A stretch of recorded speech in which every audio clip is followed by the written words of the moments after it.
Егер бүгін Қазақстанның қолында Американың күші болғанда, Құдай білер еді, Америкадан 10 есе зұлымдық басқа жасармайды. Нағыз дін Еуропада. Сенің дінің кім, ұлтың кім деген сұрасы әдепсіздікке жатады. Ауған мемлекет қазір тозақта өмір сүріп жатыр. Екі заң бір мемлекетте болса, ол мемлекет еш уақыт дамымайды. Бір мемлекетте бір заң болуы керек. Түрмеде қарасаң, бір 50-60% мұсылмандар жатыр. Бүкіл түрмедегілердің 50%. Афганистанда өмір сүрдім. Бір ер адамсыз бір әйел далаға шықса, жаңа еркектер шымшып кетіп, бір жерден шұқылап кететін еді. Біздің Еуропада көңіл бөлмейді. Біреудің қызын, біреудің әйелін ашық жүргенде қарап, сенің сілекейің ағып шауқатын қоссаң, онда сен бұқа болған. Малсың ғой онда сен. Ол біреудің әйел, біреудің қызы.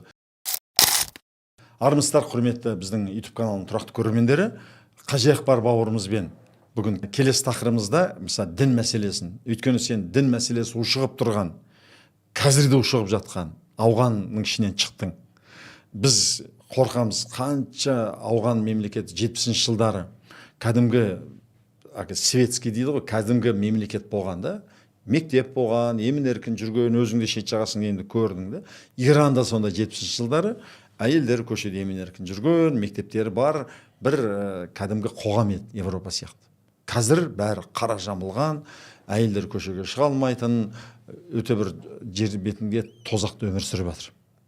Енді Данияда осы дін мәселесі қалай, қанша халық шіркеулері бар, дінге қатты сенімі мол, осы халықтың бір жағдайына, денсаулығына, бейбітшілікке, бір-бірімен араласуына, бейбіт өмір сүруіне, ұзақ өмір сүруіне, бақытты өмір сүруіне қандай әсерін тигізіп жатыр? Сөзді былайынша бастасақ, баяғыда бір мұсылман ғалым Еуропаға барған екен. Сонда қайтып келіп айтқаны, мен исламды, нағыз исламды Еуропада көрдім, бірақ мұсылман елдерінде жоқ, деп сөйтіп әңгіме қозғаған екен. Оны мен былай естігем. Европаға бардым, ислам көрген жоқ, бірақ мұсылмандарды көрдім. Бір-біріне мейірімді, бір-біріне қайырымды адамдарды көрдім, бірақ мешіт айтылып жатқан азан, оқып жатқан намаз көрмедім. Шығысқа келдім, ислам көрдім. Намаз оқып жатыр, аят айтылып жатыр, мешіттерді көрдім. Бірақ мұсылман көрмедім деп айтқан. Тура сіздің айтып отқан әңгіме жақсы жеткізіп бердіңіз. Тура менің айтып отқан мақсатым сол. Біреулер айтады, Еуропа дінсіз дейді, кәпір болған дейді да. Бірақ енді мен Афганистанды көрдім, Иранды көрдім, Қазақстан, Даниядан білім алып өмір сүріп жатқан, мен сол жаңағы ғалымменен толықтай келісемін. Біреулер Еуропада дін жоқ дейді, бірақ дін Еуропада бар. Дін қалай? Дін деген не ол өзі? Мысалға айтсақ, дін адамдың бір нәрсеге сеніп, екеуінің арасында байланыс. Яғни ешкімді, исламды өзінде айтады ғой, арасында біреуді қоссаң, сен кәпір боласың дейді. Сол үшін Құдаймен тікелей байланыс дейсің ғой. Тікелей байланыс. Енді ол Құдай тас бола ма? Энергияң тастан аласың ба? Сол тастан сенесің ба? Оны қалай алсаң, ол сенің Құдайың, сол сенің сенімің бар. Дегенде біз еш уақыт дәлелдей алмаймыз, ол не екенін.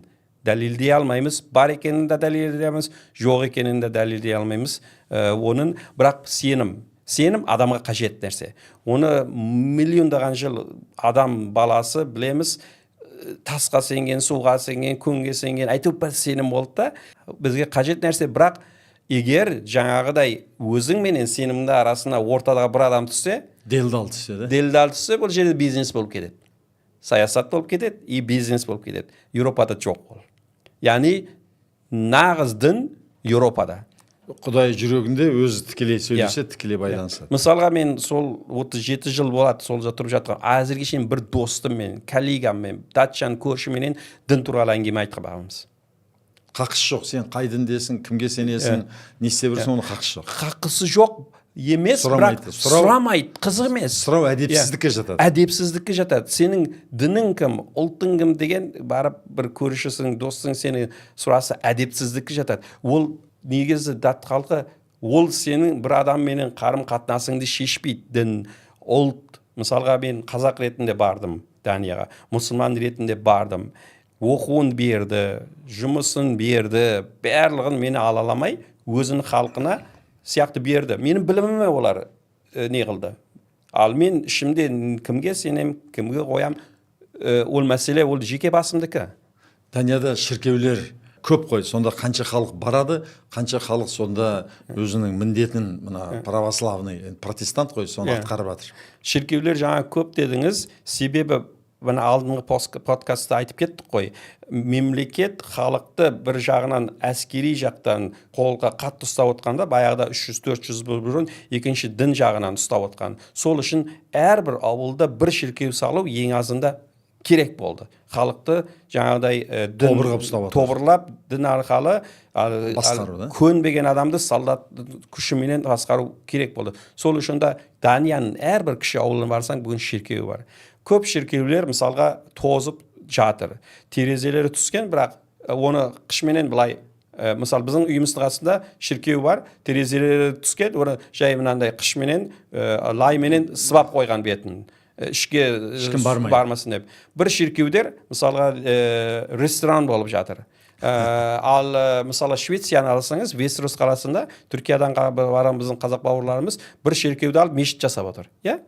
Оларға дін, баяғы дін, жаңағыдай ортада ділдал болып, оны саясатқа, экономика жаңағы қолданатын дін жоқ Еуропада. Бүгінгі өкінішке қарай сол дін мұсылман елдерінде. Жаңа біздің басында айтып кеткен ғалымда сөзі сол.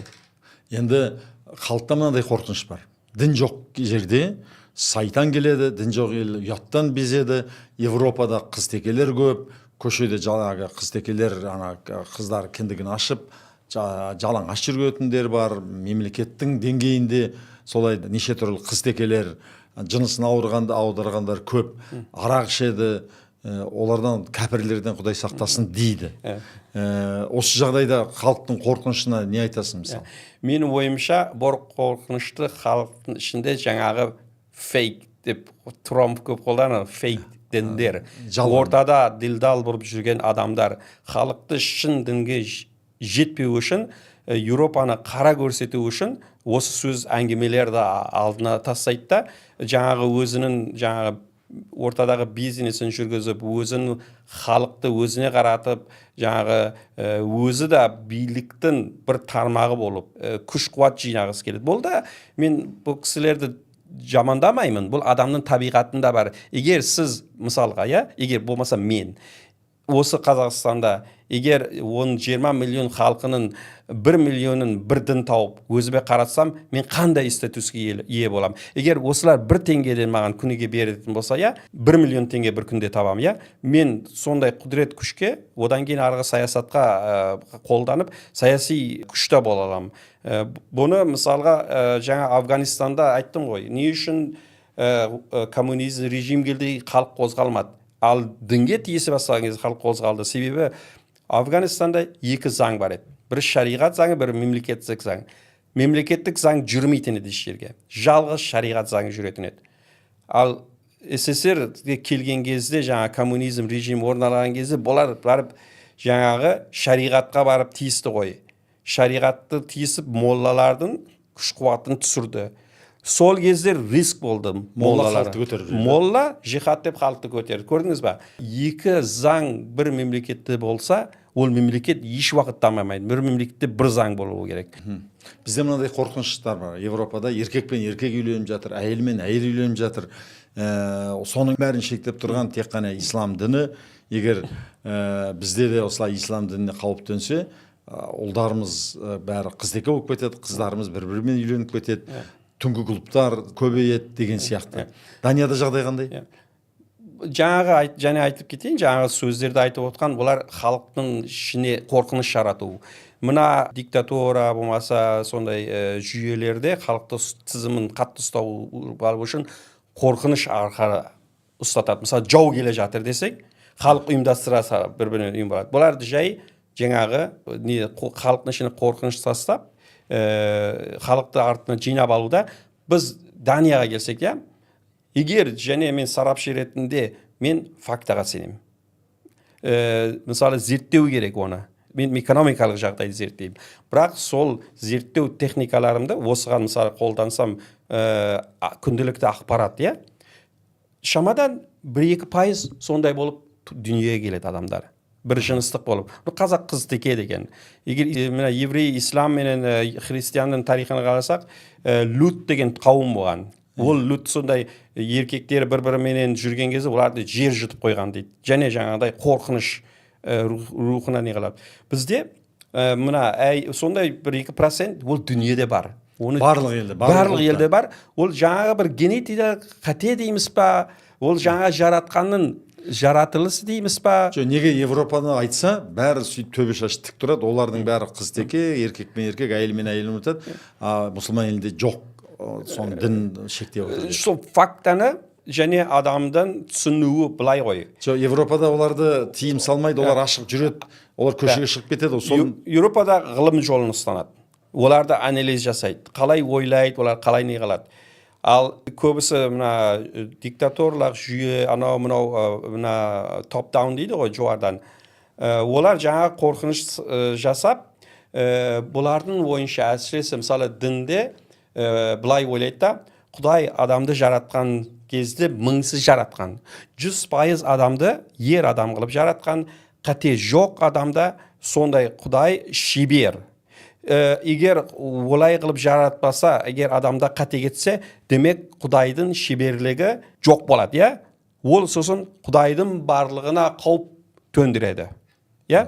Сол үшін, егер бұл жерде дін оны қабылдаса бар екенін, демек Құдай бізді жаратқан кезде, мына Жапония машина миллиондаған машинасы шығарады, мысалы Toyota, я?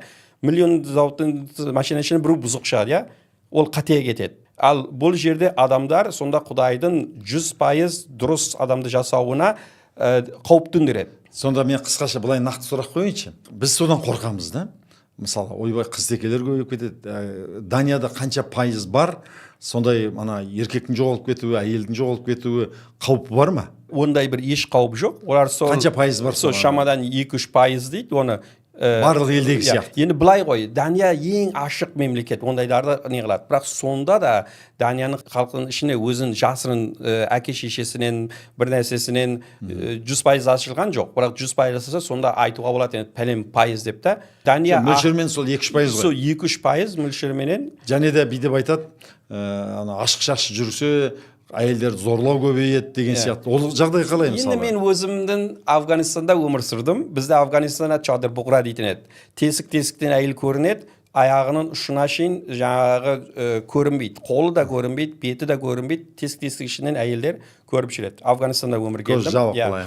Мысалға жеңгелерім сол кезде далаға шықса, көшеге шықса, мені алып жүретін еді қасына. Себебі неде? Егер бір ер адамсыз бір әйел далаға шықса, жаңа еркектер шымшып кетіп, бір жерден шұқылап кететін еді. Соған әйелдер жаңы шығуға да қорқатын еді. Иранға келдік.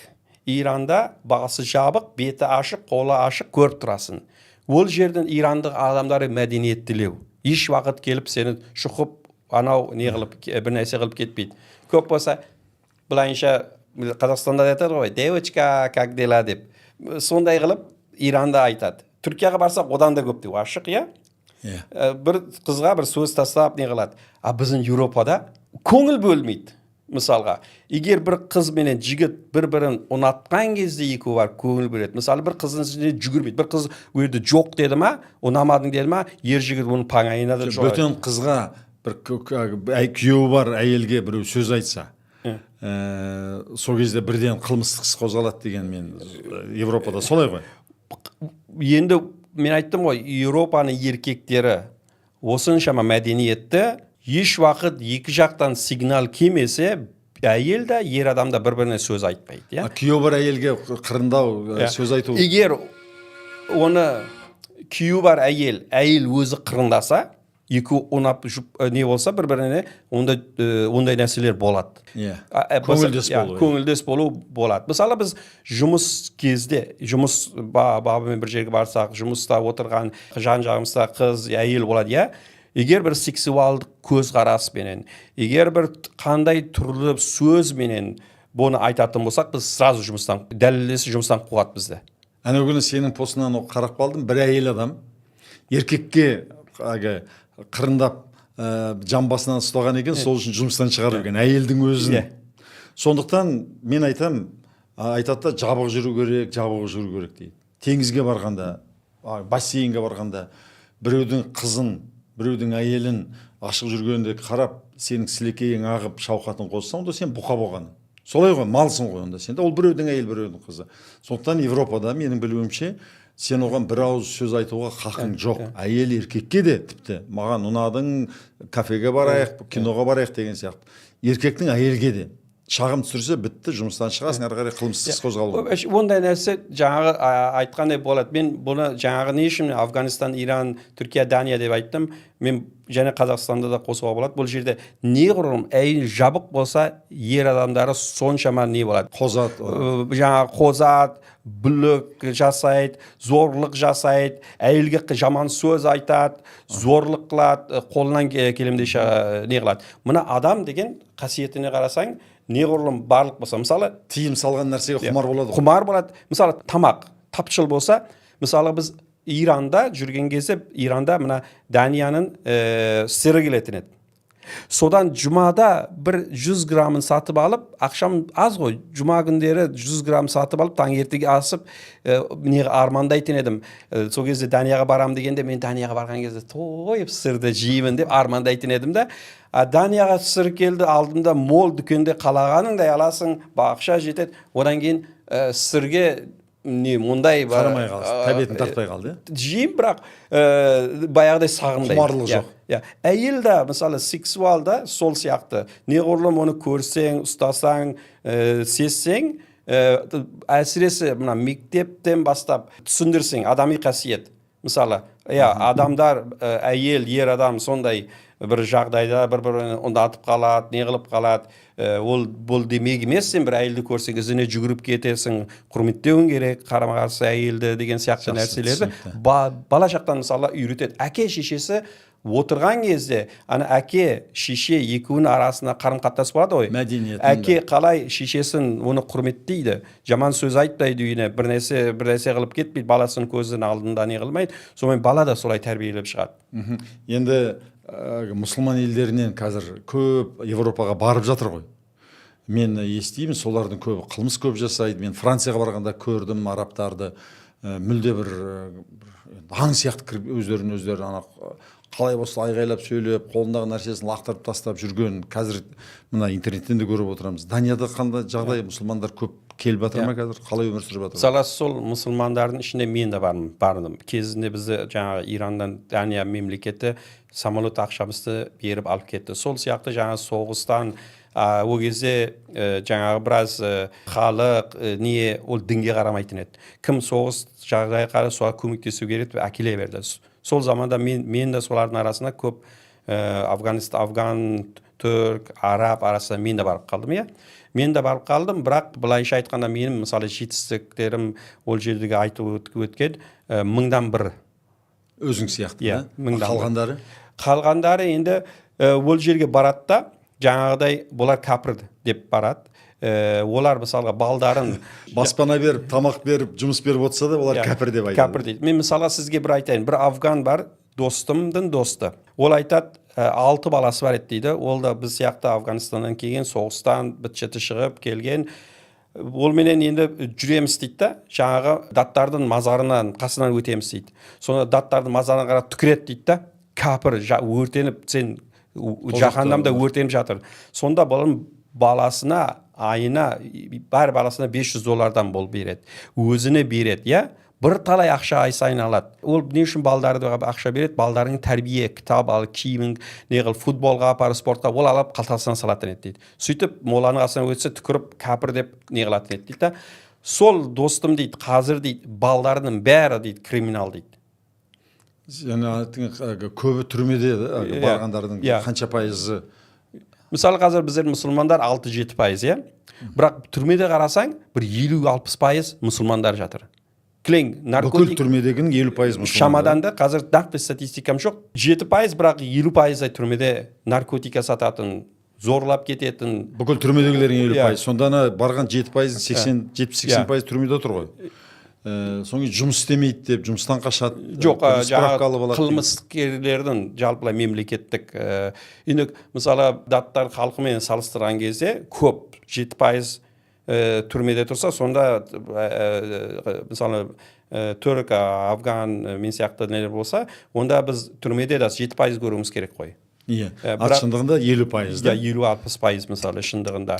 Өте көп. Жаңағы тәрбиеден ғой, жаңағы Дания мүмкіншілік берек, бірақ олар қолданбайды. Жаңағы ескі мәдениетін, ескі қалған Афганистандың мәдениетін, діннің, сол біздің жүрген жол дұрыс, басқаның жолы қате деп. Соң өзінікін талап етеді, сен. Балдарын мысалы туған күнге жібермейді. Ол шошқа етін жейді, даттар деп. Балдарын даттармен араластырмайды. Өздеріменен өздері араласады. Одан кейін бір елге сен барып қанша оқысаң да халқымен араласпасаң, сырын білмейсің, ол елдің дамыған сырын білмейсің да. Соң кейін жұмыс өткен жол бір айтып отырдың ғой, құжат алып алады, есі дұрыс емес деген сияқты психикалық ауыр. Мысалы Түркиядан барған әйелдердің 70-80% үйде аурумын деп өзін психологиялық ауруға тастайды да.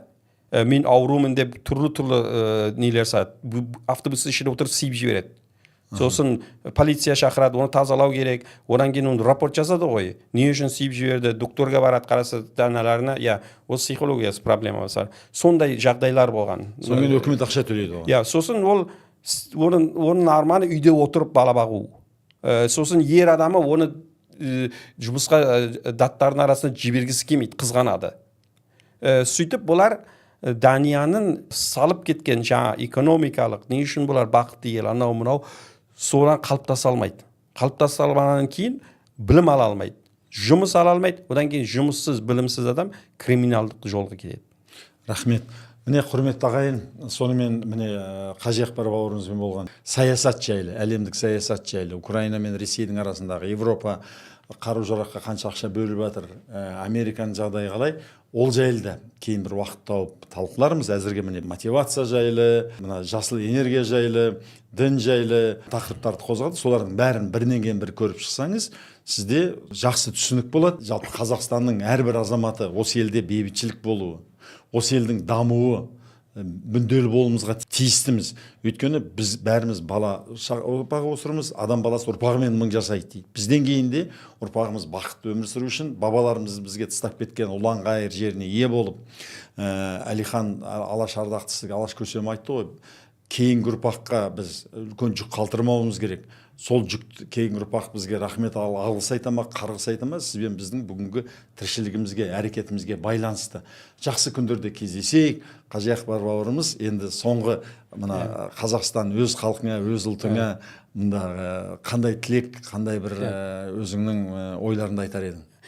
Жаңа мен айтып кеттім ғой, халық мынанша бір сөз, қорқынышты сөз тастап, ортада былай шошып кетпесін, менікі аналитика жасаймын, жаңа батыс қалай болады, қалай істейді, ол батысты жамандағаным емес. Мен анда-санда Қазақстан туралы критика жасаймын, көп кісілер айтады, сен Қазақстанды жамандаватсың дейді. Бұл жерде мен батысты да жамандап жатыр деген қате түсінік болмасын деп, осы түбін несін айтып жатырмын. Неге десең, адами қасиетті. Егер бүгін Қазақстанның қолында Американың күші болғанда, Құдай білер еді, Америкадан 10 есе зұлымдық басқа жасар ма еді? Бүгінгі біліміменен қазақтарды айтам да.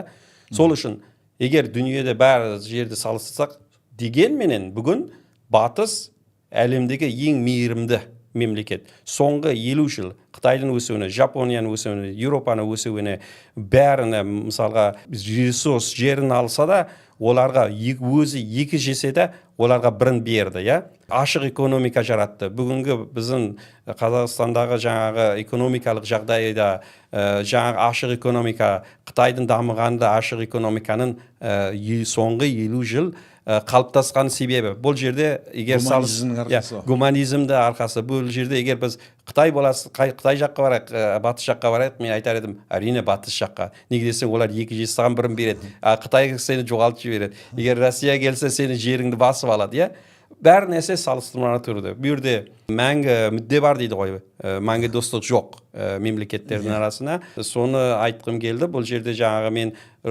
бір қорқынышты бір нәрсе ортаға тастап, жаңа қарақты зігітіп, біреуді даттап емес. Даттап емес. Менікі әрбір сұхбатымды тыңдап отырсаңдар, мына бізде ағылшында scholars дейді. Scholars деген былай ғылыми көзмен қарау. Сен достың ба ол, жауың ба, қарамау, шындықты айту, жақсы көрсең де шындықты айту, жаман көрсең де шындықты айту. Әрбір қазақ менің арманым сол. Әрбір сөздің діни, саяси, басқа болсын, жаңа сіз көп сөздерді қозғап кеттіңіз. Не үшін Қазақстан қорқады Еуропадан, анау-мынау? Қорқпаңыздар. Өздеріңізге бекем болсаңыздар, мына жаһандану деген процесс бар ғой. Жаһандану процесті егер құшақ жайып, қарсы алып, өздеріңе бекем болсаңдар, үлкен жетістікке жетеді адам. Егер қорқып, мына ненің астында тығылып тастасаң, оны жоғалып кетеді адам. Неге десең, қауіп қатерді адам күшменен қарсы алмаса жоғалып кетеді. Сонымен барлықтарыңызға сау саламат, саламаттық, елімізге аман. Жақсы күндерде кездескенше сау саламат болыңыздар. Мен Данияға барып, сол жерде ішінен тағы да бір көрсетсем деген жоспарым бар. Бізді бақылап жүріңіздер. Еліміздің шынымен тәуелсіздігіміз мәңгілік болсын, береке бірлігіміз жоғары болсын, бір-бірімізді түсініп, бірге дами берейік. Қажиақбар бауырымызға көп алғыс, рахмет. Алғыс. Лайк қойып, комментарий қойып тарата жүріңіздер.